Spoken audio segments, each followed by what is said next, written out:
rain hadn't stopped for hours. It was the kind of storm that silenced everything except itself. Howling winds and relentless drumming on the car roof. Ethan squinted through the windshield, his headlights slicing through sheets of rain that blurred the narrow forest road. "Great," he muttered. "Perfect night to run out of signal."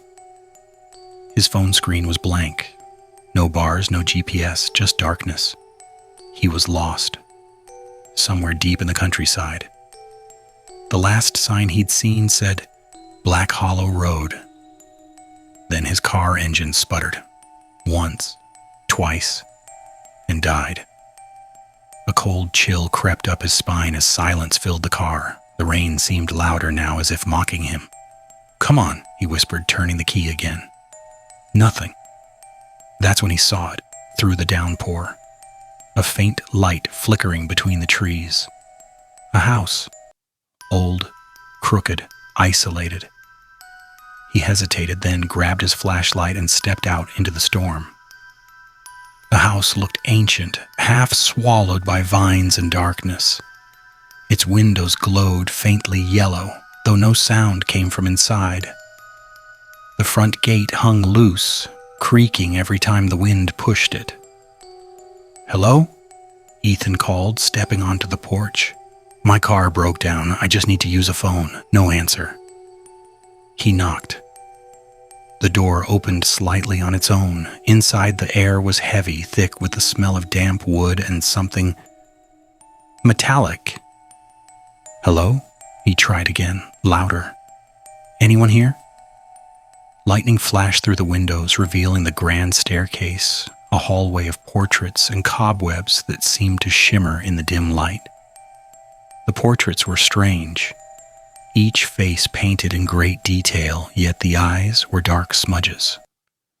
Then faintly, he heard a woman's voice upstairs. "Help me." He froze. "Hello?" Another whisper, soft, trembling. "Please, help me." Ethan's flashlight flickered as he climbed the stairs.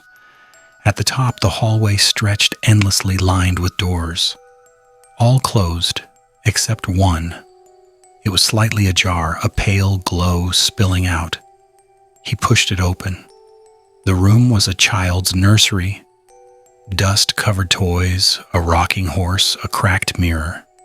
The air was icy, and in the reflection he saw her, a woman in a white nightgown, long black hair hiding her face, standing behind him. He spun around. No one. The mirror began to fog, letters forming slowly on the glass. "Get out." Ethan stumbled back, heart pounding. Okay, I'm leaving," he whispered, backing toward the door. But when he stepped into the hallway, everything had changed. The lights were gone, the wallpaper peeled away like rotting flesh. The air reeked of decay. And from down the corridor came the soft, rhythmic sound of footsteps. Not his.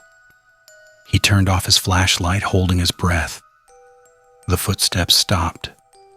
Then came closer, slow, deliberate, dragging. He ducked into another room, closing the door quietly. It was the master bedroom. Torn curtains, a canopy bed covered in dust, and a single photograph on the nightstand. A man, a woman, and a child. The same woman from the mirror. Suddenly the door creaked open. Ethan hid behind the bed, heart hammering so loud he was sure it would give him away. Bare feet entered the room, wet, leaving muddy prints on the floor. Then a whisper, right beside his ear. "You shouldn't be here." He screamed, leaping up, but the room was empty. The door slammed shut behind him. The window shattered and every light flickered wildly as whispers filled the air. Hundreds of overlapping voices. "Leave, leave, leave." Ethan bolted down the stairs, but the front door was gone. In its place was another hallway. He ran, panting, every door leading only to more rooms. Each one colder, darker, older. Then he found it, the basement door. He threw it open and rushed down. The basement was pitch black.